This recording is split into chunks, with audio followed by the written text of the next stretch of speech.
Hello students, welcome back to digital teacher ji. आप सभी का डिजिटल टीचर जी में बहुत बहुत स्वागत है। तो जैसा कि आपको मालूम है कि मैं आपको इससे पहले व्यवसाय प्रबंधन के सिद्धांत यानी प्रिंसिपल ऑफ बिजनेस मैनेजमेंट पर 11 वीडियो यानी 11 वीडियो दे चुका हूँ। ये हमारी 12वीं वीडियो है और उम्मीद करता हूँ आपने वो सारी 11 वीडियो देख ली होंगी।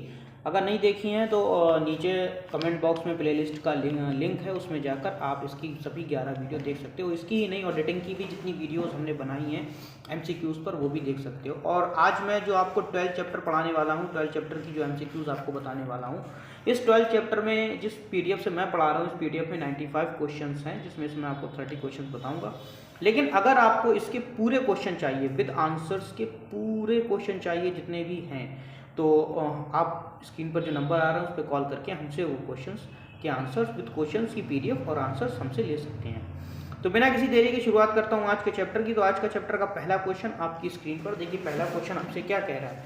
पहला क्वेश्चन कह रहा है, कार्य के प्रकार के अनुरूप अधीनस्थों को प्रबंध तथा निर्देशन का कार्य कौन से संगठन के अंतर्गत आता है? कौन से संगठन के अंतर्गत आता है? तो इसका जो सही ऑप्शन है वो है ऑप्शन नंबर ए, क्रियात्मक संगठन के अंतर्गत आता है। Option number A is the right answer. इसे क्या, क्रियात्मक संगठन के अंतर्गत आता है। इसी नेक्स्ट क्वेश्चन आपकी स्क्रीन पर देखो। नेक्स्ट क्वेश्चन हमसे क्या कह रहा है? नेक्स्ट क्वेश्चन कह रहा है, कौन सा संगठन श्रम विभाजन तथा विशिष्ट ज्ञान पर आधारित विशेषज्ञता को सुनिश्चित करता है? कौन सा ऐसा संगठन है जो श्रम विभाजन के विशिष्ट ज्ञान पर आधारित विशिष्टता को क्या करता है? सुनिश्चित करता है। तो इसका सही ऑप्शन क्या है? तो इसका सही ऑप्शन है ऑप्शन नंबर बी, अव्यूह संगठन। क्या होता है ये? अव्यूह संगठन होता है। क्या होता है ये संगठन? अव्यूह संगठन होता है। इसी के साथ नेक्स्ट क्वेश्चन, क्वेश्चन नंबर 3 आपकी स्क्रीन पर। क्वेश्चन नंबर 3 क्या कहता है? प्राधिकार अथवा प्रकृति प्रवाह के आधार पर संगठन का प्रकार है। प्राधिकार और प्रकृति प्रवाह के आधार पर संगठन का कौन सा प्रकार है?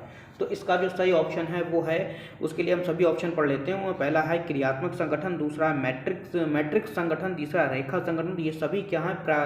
प्राधिकार या प्राकृतिक प्रवाह के आधार पर ही संगठन है। तो इसका सही ऑप्शन है ऑप्शन नंबर डी, उपयुक्त सभी। इसी के साथ हमारा फोर्थ क्वेश्चन आपकी स्क्रीन पर।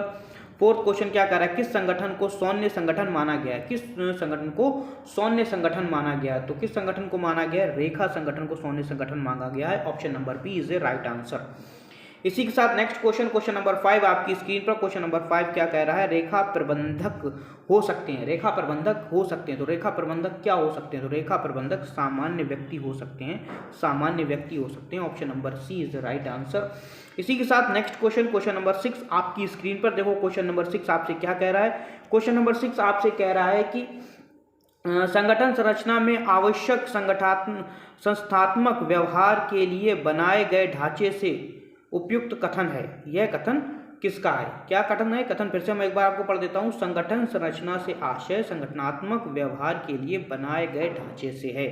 यह कथन किसका है या यह कथन किसने कहा है? तो यह कथन हमारा कहा है फ्रेड ने। किसने कहा है? फ्रेड ने। Option number A is a right answer. इसी के साथ नेक्स्ट क्वेश्चन, क्वेश्चन नंबर 7 आपकी स्क्रीन पर देखो। क्वेश्चन नंबर 7 आपसे क्या कह रहा है कि टेलर के अनुसार क्रियात्मक पद्धति में कितने अधिकारी होने चाहिए? क्रियात्मक पद्धति में कितने अधिकारी होना चाहिए टेलर के अनुसार? तो टेलर के अनुसार इसमें 8 कौन चाहिए? अधिकारी होना चाहिए। Option number D is a right answer. इसी के साथ 8वां क्वेश्चन आपकी स्क्रीन पर। 8वां क्वेश्चन क्या है? कौन सी पद्धति परिणात्मक मानी जाती है? कौन सी पद्धति ऐसी है जो परिणात्मक मानी जाती है? वो है क्रियात्मक पद्धति। Option number A is the right answer, क्रियात्मक पद्धति। इसी के साथ 9th क्वेश्चन आपकी स्क्रीन पर। 9th क्वेश्चन क्या कह रहा है? 9th क्वेश्चन कह रहा है, किस संगठन संरचना प्रणाली को अत्यधिक खर्चीली कहा गया है? कौन सी ऐसी संगठन की प्रणाली है जिसको क्या कहा गया है? आप सबसे ज्यादा खर्चीली कहा गया है। तो सही ऑप्शन है इसका ऑप्शन नंबर बी, रेखा एवं कर्मचारी संगठन जो है ये इस प्रणाली को सबसे खर्चीली प्रणाली कहा गया। ऑप्शन नंबर बी इससे राइट आंसर। इसी के साथ हमारा 10वां क्वेश्चन आपकी स्क्रीन पर देखो। 10वां क्वेश्चन आपसे क्या कह रहा है? संगठन संरचना का आधारभूत निर्धारक घटक संस्था के उद्देश्य हैं, उपयुक्त विचार है। यह विचार किसका? तो ये विचार है आर.सी. डेविस का। ये विचार किसका है? ये विचार है आर.सी. डेविस का। Option number A is the right answer. इसी के साथ हमारा नेक्स्ट क्वेश्चन, क्वेश्चन नंबर 11 आपकी स्क्रीन पर देखो। क्वेश्चन नंबर 11 क्या कर रहा है? संगठन चार्ट के निर्माण की विधि बताई गई है। संगठन चार्ट के निर्माण की विधि बताई गई है। तो क्या है इसका? इसका सही ऑप्शन है ऑप्शन नंबर बी, कोई नियत नियम नहीं है, इसके लिए कोई भी नियत एक पार्टिकुलर नियम नहीं बताया गया है। इसी के साथ 12वां क्वेश्चन आपकी स्क्रीन पर, 12वां क्वेश्चन क्या कह रहा है, 12वां क्वेश्चन कह रहा है क्रियात्मक संगठन पद्धति किसकी देन है। क्रियात्मक संगठन पद्धति जो देन है वो है डब्ल्यू टेलर, FW टेलर की। Option number A is right answer, FW Taylor. Next question, question number 13 कह रहा है समिति संगठन उपयुक्त रहता है। समिति संगठन कहाँ पर उपयुक्त रहता है, तो समिति संगठन जो है ना वो बड़े उपक्रम वाले, बड़े आकार वाले उपक्रमों के लिए क्या रहता है, उपयुक्त रहता है। बड़े आकार वाले उपक्रमों के लिए क्या रहता है, उपयुक्त रहता है, सही रहता है। इसी के साथ 14 क्वेश्चन आपकी स्क्रीन पर देखो। 14 क्वेश्चन आपसे क्या कह रहा है, 14 क्वेश्चन आपसे कह रहा है एक समिति कुछ प्रशासनिक कार्यों को करने हेतु विशिष्ट रूप से नियुक्त की जाती है जिसमें व्यक्तियों का एक समूह होता है, यह कथन किसका है। तो यह कथन किसका है, यह कथन है WH न्यूमेरो का। Option number C is a right answer, option number C is a right answer. Option number C क्या है इसका राइट आंसर। इसी के साथ नेक्स्ट क्वेश्चन,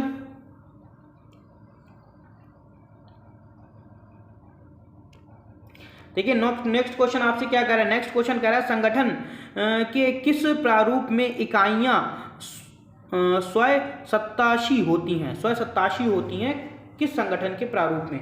तो किस संगठन के प्रारूप स्वयंसत्ताशी होती हैं, तो इसका सही ऑप्शन है ऑप्शन नंबर ए विभागीय संगठन में। Option number A is the right answer, option number A is the right answer, विभागीय संगठन। इसी के साथ हमारा 16वां क्वेश्चन आपकी स्क्रीन पर, 16वां क्वेश्चन क्या कह रहा है, 16वां क्वेश्चन कह रहा है सही संगठन संरचना को डिजाइन करने में उठाया जाने वाला पहला कदम क्या है। इसका पहला कदम क्या है, तो इसका पहला कदम होता है उद्देश्यों की स्पष्ट परिभाषा। क्या करना, उद्देश्यों की स्पष्ट परिभाषा करना। Option number B is the right answer. इसी के साथ 17वां क्वेश्चन आपकी स्क्रीन पर, 17वां क्वेश्चन आपसे क्या कह रहा है, 17वां क्वेश्चन आपसे कह रहा है संगठन संरचना वह ढांचा है जिसमें प्रबंधकीय और परिचालनात्मक कार्य निष्पादित किए जाते हैं। उपयुक्त कथन किसकी है, मतलब उपयुक्त परिभाषा या उपयुक्त कथन किसका है, इसके बारे में बताना है। तो 17 का जो सही ऑप्शन है वो है हमारा option number B, Albert Henry का है, अल्बर्ट हेनरी का ये परिभाषा है। इसके बाद नेक्स्ट क्वेश्चन, क्वेश्चन नंबर 18 आपकी स्क्रीन पर दिखाई दे रहा होगा। समिति संगठन में कितने व्यक्तियों का होना आवश्यक है, समिति संगठन में कितने व्यक्तियों का होना आवश्यक है। तो सही ऑप्शन है ऑप्शन नंबर ए कौन सा है हमारा, ऑप्शन नंबर ए कम से कम 3 व्यक्तियों का होना क्या है आवश्यक है, कम से कम 3 व्यक्ति होना अनिवार्य है, इसे ऐसे भी कह सकते हैं। इसी के साथ हमारा 19वां क्वेश्चन आपकी स्क्रीन पर, 19वां क्वेश्चन देखो आपसे क्या कह रहा है, 19वां क्वेश्चन आपसे कह रहा है कि संगठन पुस्तिकाएं किसमें महत्वपूर्ण भूमिका निभाती हैं। संगठन जो पुस्तिकाएं हैं वो किसमें सबसे ज़्यादा महत्वपूर्ण भूमिका निभाती हैं। तो इसका सही ऑप्शन है ऑप्शन नंबर सी, प्रशासन व प्रबंधन में। किसमें, प्रशासन व प्रबंधन में सबसे अधिक महत्वपूर्ण भूमिकाएं निभाती हैं। इसी के साथ हमारा 20वां क्वेश्चन आपकी स्क्रीन पर, 20वां क्वेश्चन आपसे क्या कह रहा है, 20वां क्वेश्चन कह रहा है संगठन चार्ट किस संगठन को बताता है। संगठन चार्ट किस संगठन को बताता है, औपचारिक संगठन को बताता है। Option number A is right answer, option number A is क्या है राइट आंसर। इसी के साथ हमारा 21वां क्वेश्चन आपकी स्क्रीन पर, देखिए 21वां क्वेश्चन क्या कह रहा है, चार्ट एक प्रकार का अभिलेख है जो ऐसे औपचारिक संगठनात्मक संबंधों को जिनका विकास करने की अधिकारियों की योजना को दर्शाता है। उपयुक्त कथन के लेखक हैं, इस कथन के लेखक कौन है। तो इस कथन के जो लेखक हैं वो है हमारे, सही ऑप्शन है इसका ऑप्शन नंबर सी, मैकफार्लैंड। मैकफार्लैंड क्या है, इसके हमारे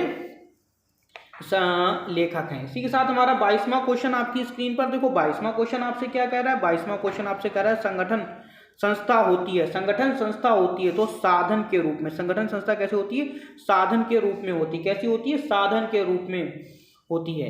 इसी के साथ हमारा 23वां क्वेश्चन आपकी स्क्रीन पर देखो। 23वां क्वेश्चन आपसे क्या कह रहा है, 23वां क्वेश्चन कह रहा है अनौपचारिक संगठन का नियंत्रण किस प्रकार होता है। अनौपचारिक संगठन का नियंत्रण किस प्रकार होता है।